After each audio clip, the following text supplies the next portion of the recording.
कहानी की शुरुआत माया नाम की लड़की से शुरू होती है जो एक पिग फार्म में काम करती थी। इस फार्म में काम करना कोई आसान बात नहीं थी, लेकिन फिर भी माया पैसों के लिए काम करती थी। फार्म में कुछ बंदे भी काम करते थे। वो पिग्स का पानी निकालते थे और माया उसे स्टोर कर देती थी। वैसे माया पेट से थी और वो कभी भी माँ बन सकती थी। वो अपनी दोस्त री के साथ एक छोटे से किराए के घर में रहती थी। दोनों लड़कियां पूरा दिन काम करती थीं और रात को सो जाती थीं। अगली सुबह री तैयार होकर पहले ही काम पर चली जाती है। उसके जाने के बाद माया एक होटल में आकर काम करने लगती है। माया ज्यादा से ज्यादा पैसे कमाना चाहती थी, इसलिए वो सुबह से दोपहर तक एक होटल में काम करती थी और दोपहर के बाद पिग फार्म में काम करती थी। दोपहर होते ही माया की चाची उसके पास आती है। माया की तबीयत सुबह से ही खराब थी क्योंकि उसकी डिलीवरी का टाइम हो गया था। चाची उसे लेकर जल्दी ही एक घर में आती है। यहाँ उसकी डिलीवरी की जानी थी। माया को उसके होने वाले बच्चे से कोई लगाव नहीं था, बल्कि वो तो उसे बेचकर पैसे कमाना चाहती थी। थोड़ी ही देर बाद जब डिलीवरी हो जाती है तो माया को बताया जाता है कि बच्चा सांस नहीं ले रहा। ये जानकर माया समझ गई कि वो मर गया और ये जानकर वो बेहद उदास हो जाती है। कुछ दिनों बाद जब माया की हालत ठीक हो जाती है तो री उसे एक गैराज में लेकर आती है।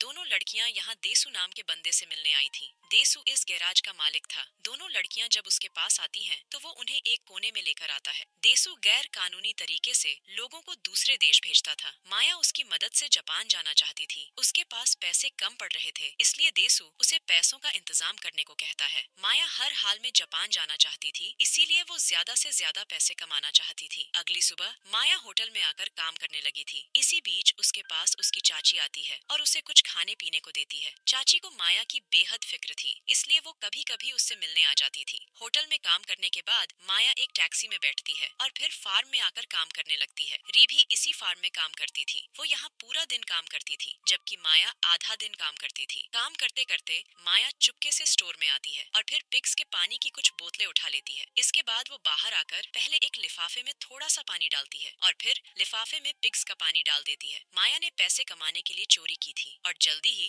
वो एक लड़के के पास आकर उसे लिफाफा बेच देती है। रात होते ही माया अपने घर आती है और री के साथ सो जाती है। अगली सुबह माया अकेली ही देसु के पास आकर कहती है कि मुझे एक जरूरी बात करनी है। उसकी बात सुनकर देसु उसे एक कोने में ले आया। माया उससे कहती है कि मैं जल्द से जल्द जापान जाना चाहती हूँ। उसकी बात सुनकर देसु कहता है कि मैंने पहले ही बता दिया था कि तुम्हारे पास कम पैसे हैं और इतने कम पैसों में तुम जापान नहीं जा सकती। माया उसे समझाती है कि मैं बाकी के पैसे जापान जाकर भेज दूंगी, लेकिन देसु उस पर यकीन करने को तैयार नहीं था। माया उसका पानी निकालने की कोशिश करती है, लेकिन देसु उसे रोक देता है। कुछ देर बाद माया और री एक बंदे के पास पहुंच गई थी। ये बंदा ब्याज पर पैसे देता था। माया बचपन से ही अनाथ थी, इसलिए उसके पास गिरवी रखने को कुछ नहीं था। माया बंदे को भी सब बताती है कि मैं जापान जाकर पैसे भेज दूंगी, लेकिन ये बंदा भी उसे पैसे नहीं देता। माया किसी भी हालत में जापान जाना चाहती थी। री उसे कई बार समझाती भी थी कि तुम यहाँ भी पैसे कमा सकती हो, लेकिन जिद्दी माया सिर्फ जापान जाकर ही पैसे कमाना चाहती थी। वैसे माया का दिमाग उसके कुछ दोस्तों ने खराब कर दिया था। वो कई साल पहले जापान चले गए थे और वहाँ से माया को फोन कर जापान के बारे में बताते रहते थे। माया की चाची के पास पैसे जरूर थे, मगर माया उससे पैसे नहीं मांग सकती थी। उसकी चाची नहीं चाहती थी कि माया उसे छोड़कर जापान चली जाए। अगले दिन माया होटल में आकर काम करने लगी थी। इसी बीच उसकी मालकिन उसके पास आकर उसे बुरा भला कहने लगती है। उसने माया से मीट मंगवाया था, लेकिन माया ज्यादा पैसों से भी कम मीट लेकर आई थी। मालकिन समझ गई थी कि माया हेरा फेरी कर रही है, इसलिए वो उसे काम से निकाल देती है। कुछ देर बाद माया फार्म में आकर काम करने लगी थी। काम करते करते वो फिर से स्टोर में आती है और फिर से पिग्स का पानी चुराने लगती है, मगर इस बार फार्म वाले उसे देख लेते हैं। वो साले तो उसे पीटना चाहते थे, लेकिन माया किसी तरह बचकर भाग जाती है। माया ने ज्यादा पैसे कमाने के चक्कर में एक ही दिन में अपनी दोनों नौकरियां गवा दी थी, जिस कारण वो बेहद उदास हो गई थी। अगले दिन उसने अपनी चाची को अपने पास बुला लिया। माया एक बार फिर से बच्चा पैदा करना चाहती थी ताकि उसे बेचकर वो जापान जा सके। कुछ देर बाद माया चाची के साथ जा रही थी। जल्दी ही दोनों एक घर में पहुंच जाती हैं। इस घर में कई लड़के थे जो पैसे लेकर माया जैसी लड़कियों को माँ बनाते थे। जल्दी ही एक लड़का माया को लेकर एक कमरे में चला जाता है और चाची बाहर से दरवाजा बंद कर देती है। माया पहले भी यहाँ आ चुकी थी, इसलिए उसे इस जगह के बारे में पूरा पता था। कुछ देर बाद लड़का पानी निकाल कर चला गया, जबकि माया बिस्तर पर ही लेटी हुई थी ताकि लड़के का पानी अंदर ही टिका सके। रात को माया फिर से अपने जापानी दोस्तों से बात करती है और उन्हें बताती है कि मैं जल्दी ही जापान आने वाली हूँ। अगले दिन माया फिर से लड़के के पास जाती है और अपनी गुफा में धमाके करवाती है। इस बार रोसेन नाम के लड़के ने उसकी गुफा में पानी निकाला था। रोसेन भी पैसों के लिए लड़कियों को माँ बनाता था। अब माया रोज लड़कों के घर आती और रोसेन उसकी गुफा में पानी निकालता। माया को रोसेन अच्छा लगने लगा था और रोसेन को भी वो पसंद आ गई थी। कुछ दिनों बाद जब माया अपना टेस्ट करती है तो उसका नतीजा नेगेटिव आता है। नेगेटिव नतीजा देखकर उसने अपनी कोशिशें तेज कर दी। वो अब रोसेन के साथ साथ दूसरे लड़कों से भी धमाके करवाने लगी थी। थोड़े ही दिनों बाद माया फिर से टेस्ट करती है और इस बार नतीजा पॉजिटिव आता है। पॉजिटिव नतीजा देखकर वो समझ गई थी कि अब वो जल्दी ही जापान पहुंच जाएगी। ऐसे ही एक रात जब माया बाहर टहल रही थी तो उसे रास्ते में रोसेन मिलता है। माया ने उसे बता दिया था कि वो जापान जाने के लिए बच्चा पैदा कर रही है। सारी बात सुनकर रोसेन उसे अपनी चाची से बचने को कहता है। वो उसे बताता है कि जो बच्चा तुमने पहले पैदा किया था वो मरा नहीं था,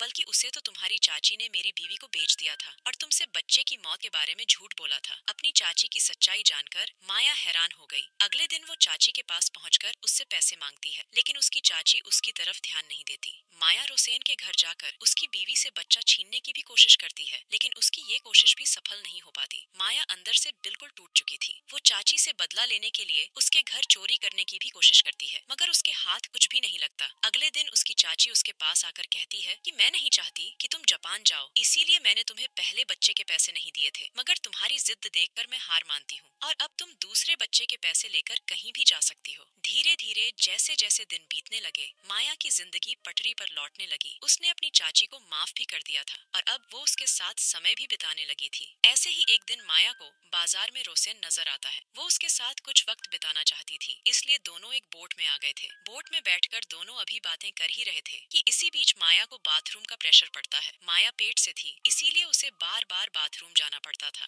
बोट में एक बाथरूम भी था और माया उसी में आकर हल्की होने लगी थी। बाथरूम कर वो जब बाहर आती है तो वो देखती है कि दो पुलिस वाले रोसेन को पीट रहे हैं। पुलिस वाले सादे कपड़ों में थे। रोसेन पर धोखाधड़ी का केस था, इसलिए पुलिस उस साले को पकड़कर ले जाती है। माया को रोसेन से प्यार हो गया था, लेकिन वो साला पुलिस के हत्थे चढ़ गया था। अब कहानी कुछ महीनों बाद शुरू होती है। माया ने अपने बच्चे को जन्म दे दिया था और उसे बेचकर उसे पैसे भी मिल गए थे। माया के पास अब इतने पैसे हो चुके थे कि देसू उसे आराम से जापान भेज सकता था। जापान जाने के लिए माया ने पैकिंग भी शुरू कर दी थी। जल्दी ही देसू के पास आकर वो उसे पूरे पैसे दे देती है। देसू को माया पर यकीन नहीं था, इसलिए वो साला ध्यान से पैसे गिनता है। पैसे गिनने के बाद वो कहता है कि अब तुम हर हाल में जापान पहुंच जाओगी। देसू की बात सुनकर माया खुश हो गई, क्योंकि उसका सपना जो पूरा होने वाला था। अगले ही दिन माया टैक्सी में बैठकर कहीं जाने लगी। टैक्सी में उस जैसे 3 लोग थे जो गैर कानूनी तरीके से जापान जाना चाहते थे और इसी के साथ ये कहानी यहीं पर खत्म हो जाती है। वैसे पूरी कहानी में यही दिखाया गया है कि माया जैसे जवान लोग अपने देश में नहीं बल्कि विदेश में ही काम करना ज्यादा पसंद करते हैं। लोगों का मानना होता है कि अपने देश में कुछ नहीं बल्कि विदेश में ही सब कुछ है। माया जैसे लोग विदेश जाने के लिए कुछ भी कर सकते हैं और किसी भी हद तक जा सकते हैं।